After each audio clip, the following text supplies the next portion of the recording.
Hello,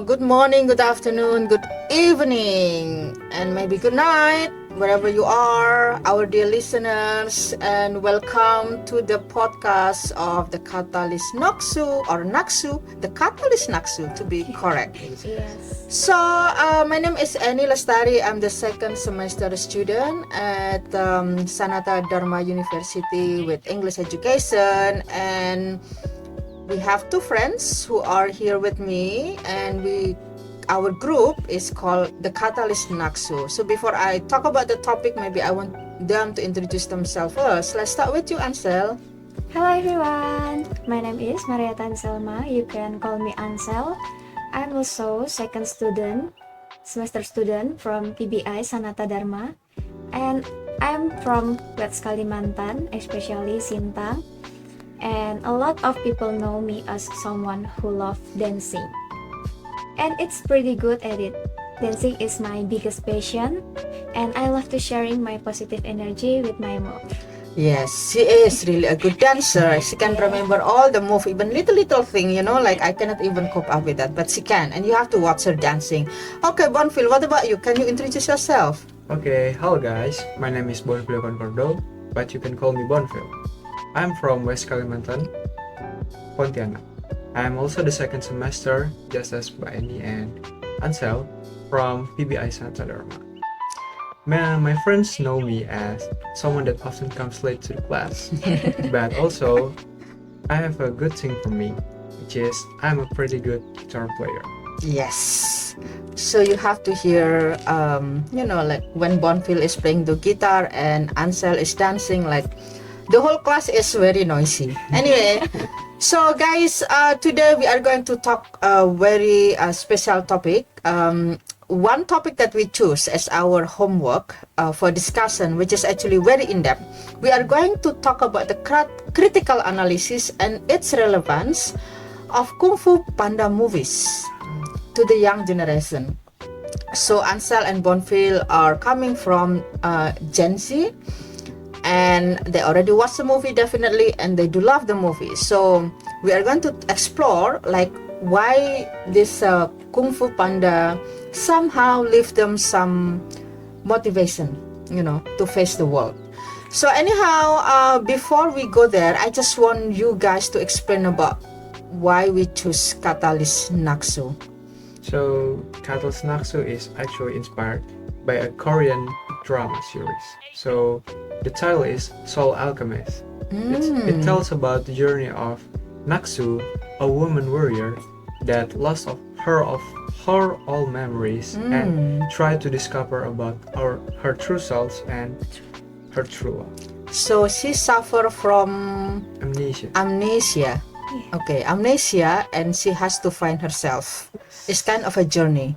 And Sama is a movie. Yeah. And we talk about movie in this podcast. So it's very coincident, I can say. Yeah, so before we talk about Kung Fu Panda and how actually is helping the young generation, let's talk first about the movies. In general, everyone watch movies. Even babies watch movies. Yeah. Do you agree? Yeah. The visual, even they don't understand what is happening, they still like scream, like excited, They're right? excited. So for you, like Ansel, do you watch regularly the movie? What kind of movies do you like a lot? And what countries that you usually enjoy the most? Actually, I'm a huge movie lover from Korean, especially China, Thailand, and also Indonesia. And from action to romance, and then drama to animation, I enjoy them all. All. Every movie, because every movie tells a different story, and I love getting lost in them. I see. That's interesting. You watch movie almost every day? Not every day, but in my free time. In your Only. free time. Yes. I see. What about you, Bonfil? For me, I love the Hollywood movies, especially the action movie and the animation movie, because we know the US is so known for their big action movie, their fighting, their shooting, Yeah, combat. combat, the Yeah. blast, and all of them. But also, I love the Japanese animation movie that known as anime because it has a unique animation and very different from other animation movies. That's true. I do love anime, you know, like it looks so real. And somehow Japanese bring up like real issues, Yes. social issues. Also issues. About poverty, you know, sometimes they talk about trauma, they talk about bullying, you know, like through anime, Yeah. which is very unusual, right? Yeah, so my next question is, do you think movie is important for us as a human? Like why, in what way it is important? What about for you first? Because human love story, and the story we can share many idea, can give us motivation, or show the different cultures and give us the picture of olden time situation. And according to study published by Atlantis Press 2021, movie play a significant role as a medium for internalizing cultural value, especially among the millennial generation. It shows that movie is not only from entertainment, but also a powerful tool for shaping character and fostering intergeneration understanding. I see. And it can connecting the parents and young people. I see. So across generation, yeah. Yes. My question to you, Bonfil, what about for the Gen Z? Do you guys love movies and why? You know? Yeah, I think all of the Gen Zs loves to watch movies. And for me, why is it important is why? Because through movie we can learn about many things. So it's not only about the entertainment, but we can get educational values, life lessons, and maybe about the historical values from the movie. Because I think movie is a good way to deliver message to us because it could visualize the message and it could make us to know it better and understand it better. I see. So it talks to you. Yes. Right? talks to me. Yeah, I did some research also, very unique. I also wanted to understand the philosophy and the history of the movie. So I got this article written in thoughtheconomic.com. This is about written by Dr. Vikas Shah. He is actually a CEO of Swiss Scott Group who actually interviewed Tom Serach, the president of Academic Award. You know that in the US, Academic Award, Oscar, whatever. And he said in his article, the movie begin with visual. So I checked online, the movie in 1900. It's only like moving image, you know, no sound. Without sound. No sound. It's just literally black and white and moving. So the movie is really just about moving image, sound, narrative, and other element, and they put it together so it become emotion and engagement. But the movie, as what you see now, is already a process of many years. Yeah, and advancement of technology. Yeah, so you can compare the black and white visual and now look at this Kung Fu Panda 4. It jumps, right? So alive. And then also the movie actually is a means to communicate concept, idea, and stories, like how you see it, right? You understand something because you watch movie. You don't have to, you know, explore it by yourself. The movie present to you how, for example, somebody goes to the moon. Yeah. You know, by watching the movie, you see, oh, the moon, it looks like that, you know, and really bring us to different space, time, the old time. You don't have to ask your grandmother, but when you watch a movie in like 70s, oh, is that how you lived before, you know, right? So it really, like what Ansel felt, you felt lost in the movie, you know.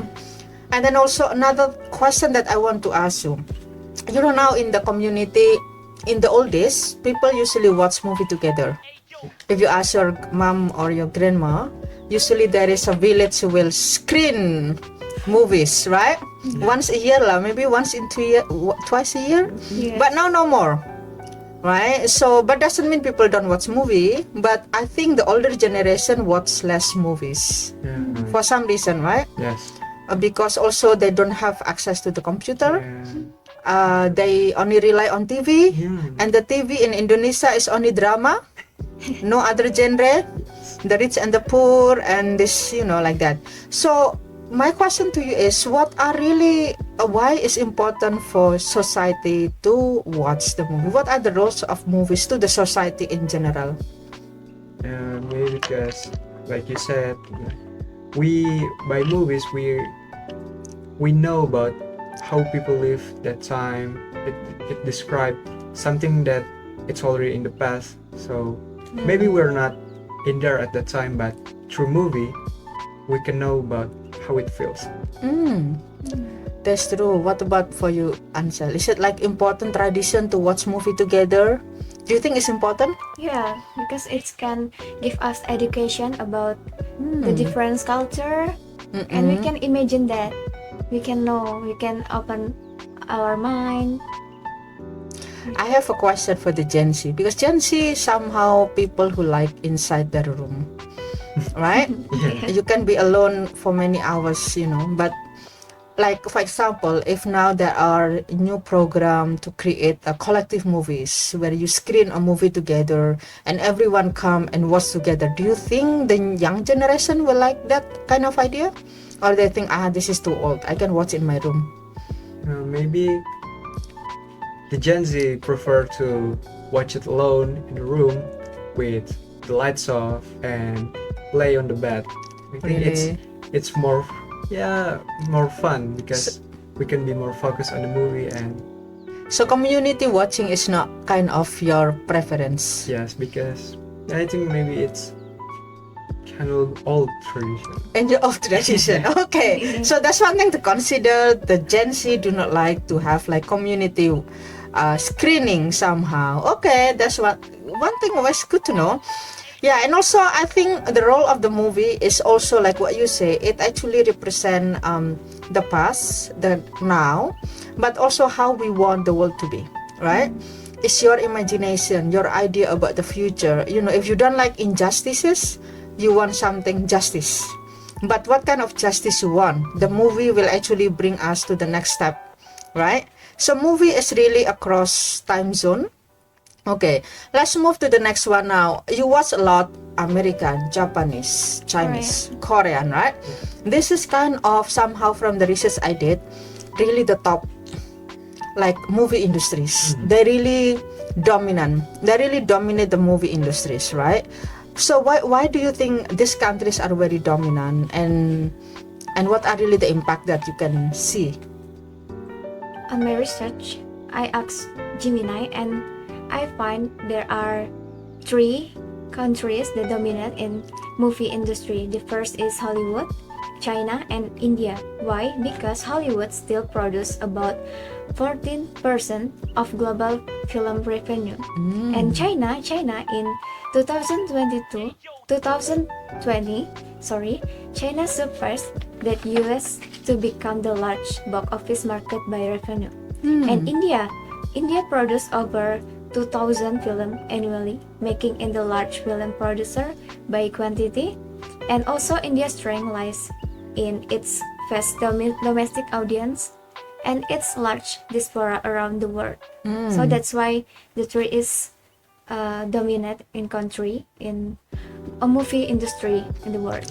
That's true, and I want to support that point, because according to Gerben Bakker, also somebody who wrote in the economic history of international film industry, he said actually the reason why the US is booming in terms of movie industry because the government give money. Yes.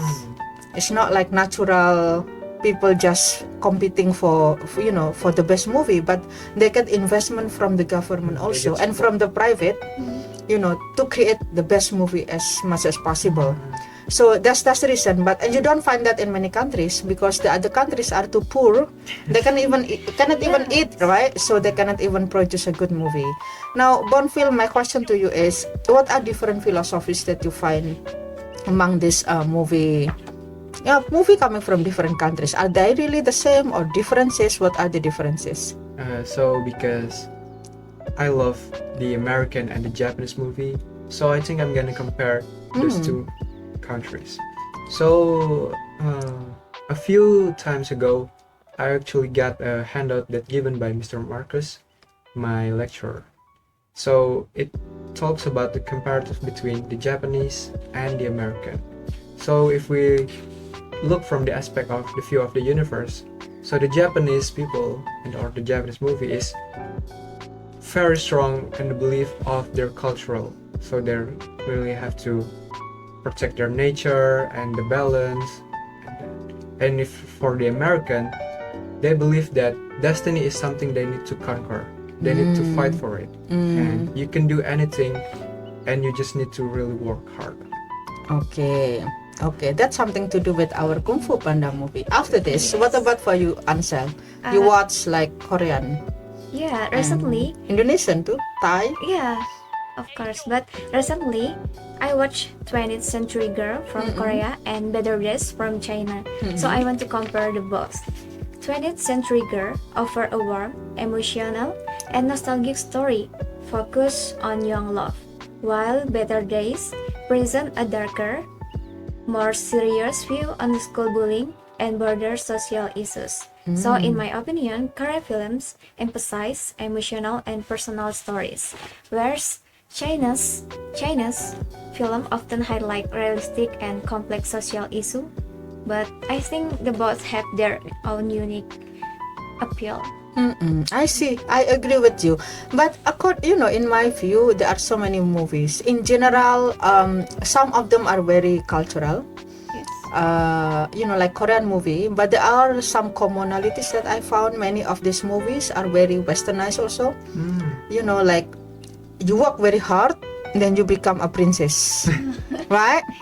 You are so pretty, then you are picked up by a prince or CEO, or right?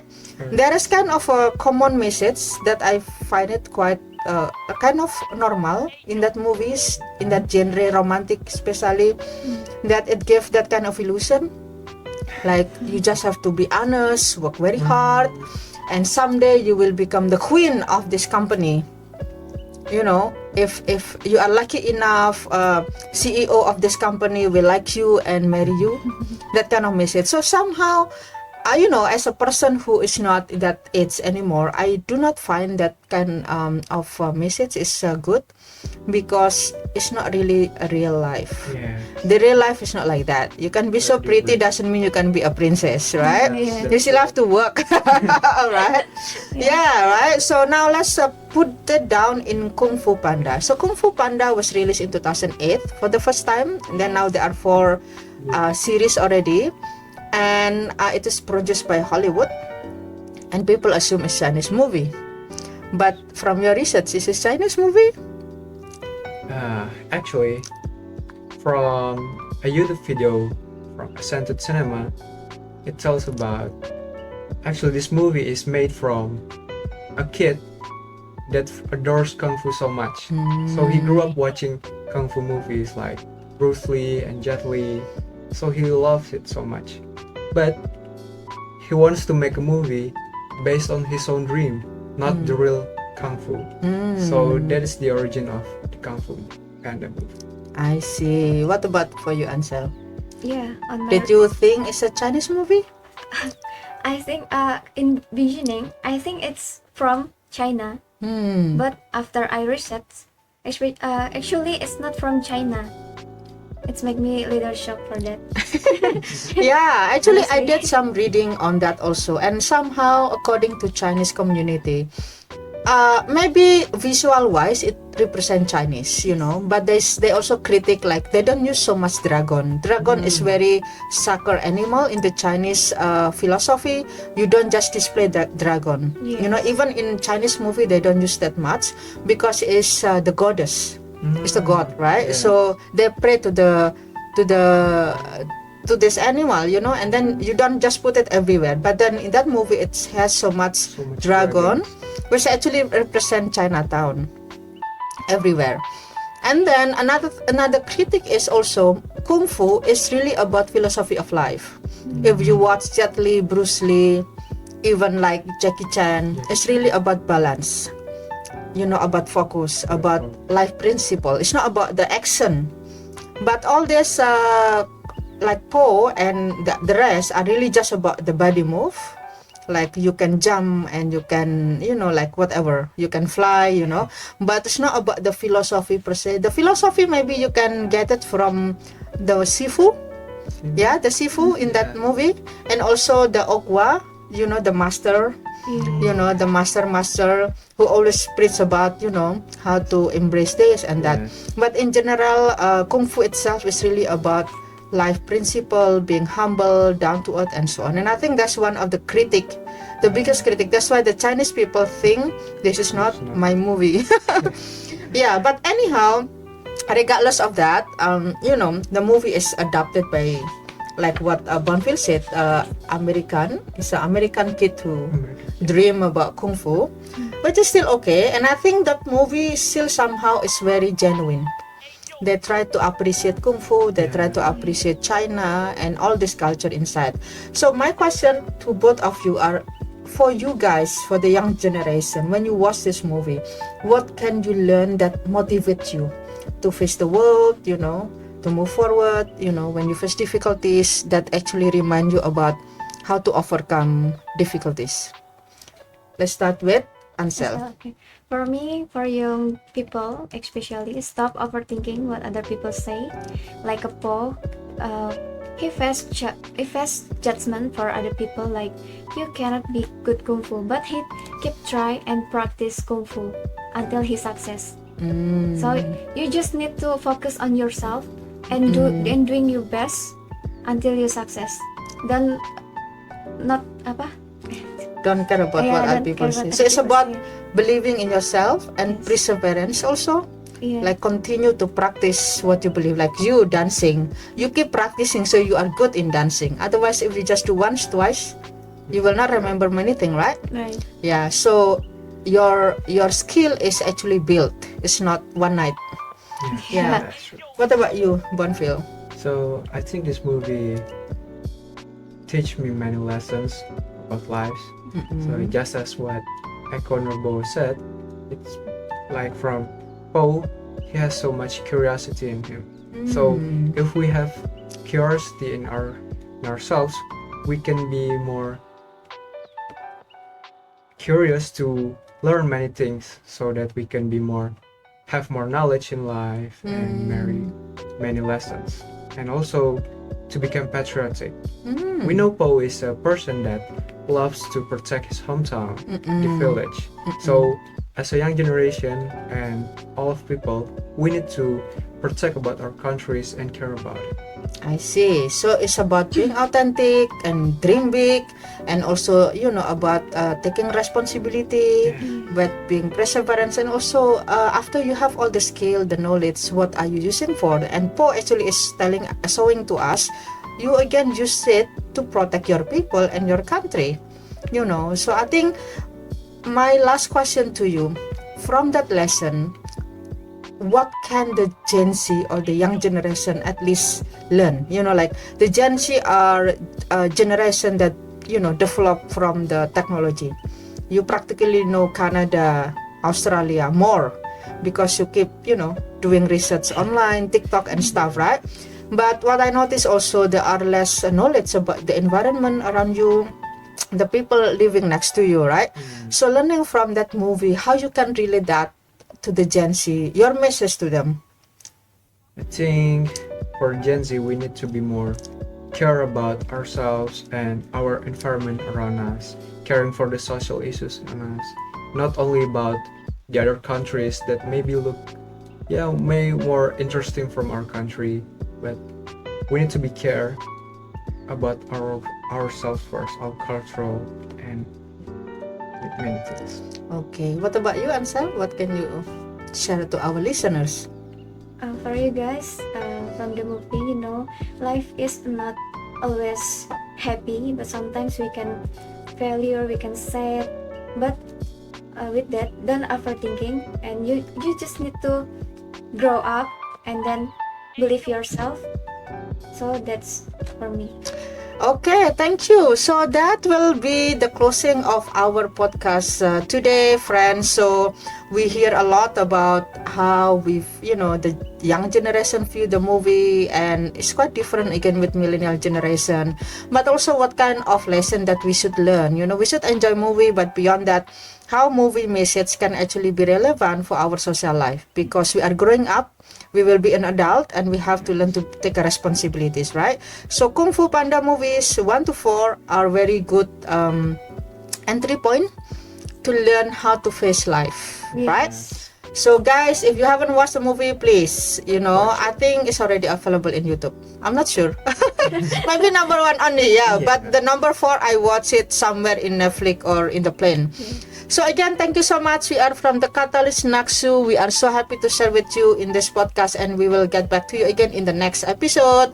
Bye-bye.